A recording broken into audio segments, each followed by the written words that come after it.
inside of you. Pay attention to the psychological aspects.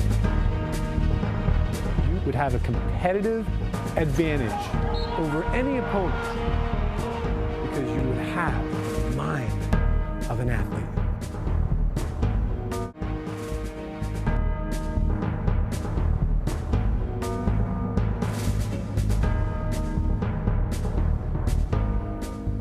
So the question I want to ask you guys today is very simply this. Has anyone ever taught you how the mind works? Has anyone ever explained it to you, said to you, this is it? Because when you know this, then you'd be amazed at what you can do and how well you can do it. And so you're a high-functioning athlete, and you've gotten to this point doing a lot of hard work in a lot of different areas, but I want to teach you about the mind and literally explain to you how it works. You've all seen the movie Titanic before, right? And when the Titanic hit the iceberg, it didn't seem like it did much damage, but most of an iceberg's below the waterline, and that's the same analogy here for our minds. You see, everything above the waterline is what we refer to as the conscious mind, what you're consciously aware of. The sound of my voice, the venue that we're in, the information on the board.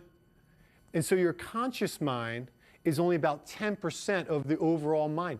90% of your mind is the subconscious. And you've all heard that terminology, but I want to break down the subconscious mind into 3 distinct categories, highlighting one of the most important parts of the mind as it relates to athletic performance. In the subconscious mind, we've got the preconscious mind, exconscious, and unconscious mind. The unconscious mind, that's a lot of the material that you can't even access. It's so buried in the deep recesses of the mind that it would take some deep analysis to get that out. The exconscious is that part of the mind where things from long ago are stored, and you might be able to remember them. For example, if I said to you, tell me a little bit about your 8th birthday party, if you thought about it long enough, it might come up from in there, come to the conscious mind, and you would remember it. But a lot of this stuff rests in the exconscious mind, and we don't access it.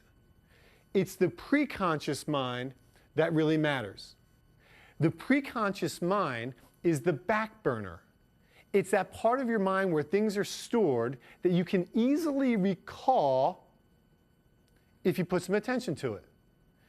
It's kind of like when you drive in the car and you slip into that part of your mind where you just start thinking. That's your preconscious mind. Or you put your head on the pillow and you're trying to fall asleep at night, but you just keep thinking about things. Where's that material coming from? It's coming from the preconscious mind. Or maybe when you're working out, let's say you're on a long run and you clear your mind. What you're doing on that run is you're bringing up these things in the preconscious mind into your conscious mind, and you're working them through.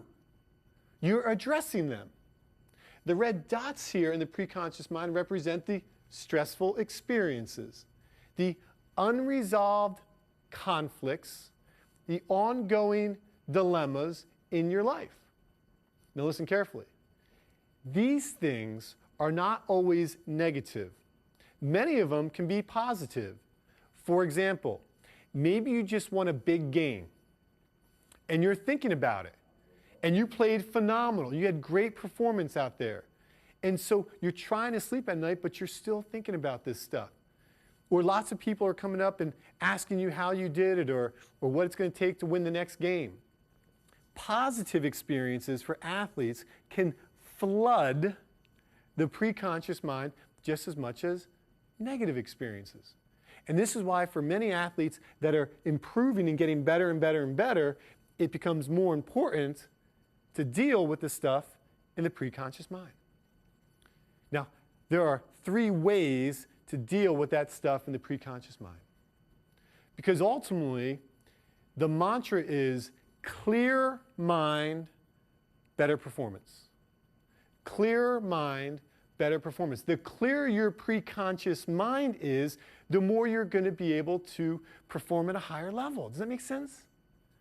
And so we've got to have the preconscious mind clear using 3 key techniques to clear it out. One, we've got to talk about the stuff in the preconscious mind. You know and I know that when we grew up in the sports world, a lot of times we are taught not to talk about stuff. Suck it up. Deal with it. Don't whine. Don't complain. I don't want to hear about it. And so you stuff it. Maybe you are injured, or maybe there was a big loss and you were a part of the reason for that. Or maybe there's something going on at home or in a relationship, and you were taught, don't deal with it. I'm saying to you just the opposite. I'm encouraging you to take that matter in the preconscious mind and raise it up into the conscious mind with somebody that you know you can trust, and have that conversation. To bare your heart with them and say, look, I need to talk to you about something because I think about it and it just wears me out. And when you have that conversation and you begin to problem solve, when you hear validation and empathy, support, suddenly what happens is the emotional charge that's been associated with this begins to be diffused. It's like diffusing a bomb. And so that emotional part that's inside of you that was eating up so much of your energy is no longer as problematic. And so in fact, what we often say is that if you bring one of these things up into your conscious mind and you talk about it and you work it through, then eventually what happens is you sink it. It kind of goes down into the deeper recesses of your mind, and suddenly there's one less thing there bothering you. And if you have someone in your life that you know and you trust and you can confide in and you can talk about these things, you'd be amazed at how another one and another one and another one of these things suddenly clear out of the preconscious mind, which will give you a clearer mind and better performance. Clearer mind and better performance. Talking about it is one of the 3 steps. The second of the steps is to actually write about it. There are times in your life when you're not going to be able to talk to somebody, but you want to express it somehow. You want to get these things into some written form, some words. And so literally, I encourage you guys to have some type of journal. Every athlete to have something like this where they can write down notes, thoughts, ideas to themselves. Let me give you an example of something very simple that makes a big difference. How many of you have a to-do list? Raise your hand. To-do list. Now, what would happen if I took that to-do list from you and you didn't have that? How much time would you spend thinking about that stuff, right? It's incredible. We clear out the preconscious mind by having that stuff written down someplace. It's the same with your goals. As an athlete, you've got a place that you want to go, and you've got talent inside of you, but is it written down? Write down your stuff as much as you can. Get it out there. Post it on your locker if it's a goal or something like that. And the third step is this. You can talk about it. You can write about it. But I also want to encourage you to pray about it. To pray about it. To take those things that are here in your mind that you only seem to know about and you can't get some relief from it, and have that conversation with God.